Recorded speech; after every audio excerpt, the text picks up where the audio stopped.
So it's not just Lyme? No. We've got other things in our area. We have other things that are... After a classic Central New York winter and a wet start to spring, most of us are eager to get outside and enjoy the sunshine. We're not the only ones.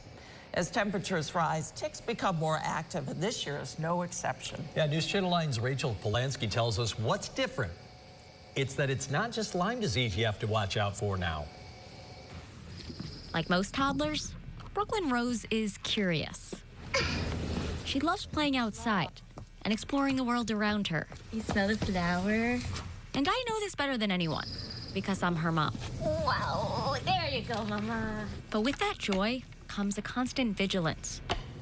And a few weeks ago, that instinct kicked in when I found something on her head. And then we take images of every single tick. This tick, which I later learned was an engorged female deer tick, had likely been on Brooklyn's scalp for 2 days, more than enough time to transmit disease. I brought it to the Upstate Tick Testing Lab. That is a deer tick. And the next day, I got the results. The tick did not carry Lyme. I breathed a sigh of relief.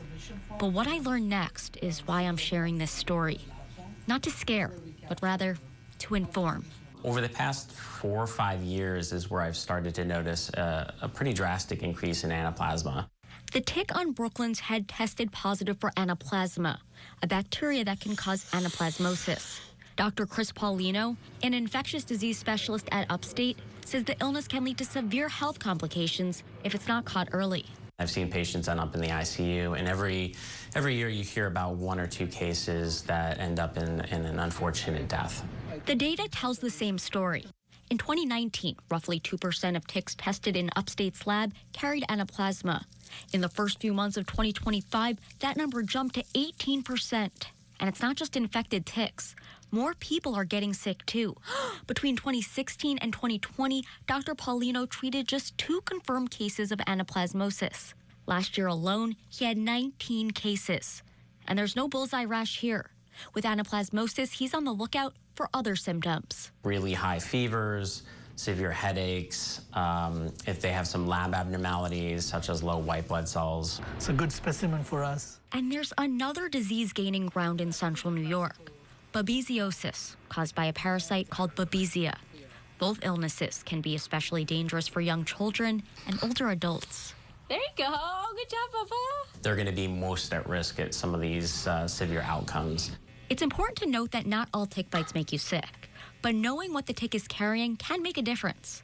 Once Brooklyn's pediatrician learned about our testing results, he started her on a 2-week course of antibiotics. If it is treated, it's not going to come back again. Yeah, once you get the antibiotics, appropriate antibiotics, you got cleared away. As for Brooklyn, she's doing well. But not everyone is as lucky. Dr. Saravanan Thangamani runs the Upstate Tick Testing Lab, and his team has tested more than 35,000 ticks since 2019. Over a third of them carried at least one dangerous pathogen. And based on the number of tick submissions he's seen this spring, he expects a very busy season ahead. Oh, hello. So everybody wants to get out. The same thing with the ticks. As soon as the ground thaws, ticks come out looking for a host. So that makes me to think that, yeah, this will be, there will be an increase in tick activity this year. So how can you protect yourself? Don't let fear keep you indoors, but know the risks and make tick checks a daily habit. We put a seatbelt on every time we get in the car, or at least we should. And it's become natural, right? It's a natural thing that we do. We should be doing the same thing with tick checks in Upstate New York. It cost me $20 to get that tick tested. Insurance didn't cover it, but it gave me answers and it helped Brooklyn's doctor make a quick decision. A small price to pay for peace of mind. You can mail ticks to the Upstate Lab or drop them off in person. I posted all the details for you on our website, localsyr.com. Rachel Polanski, News Channel 9.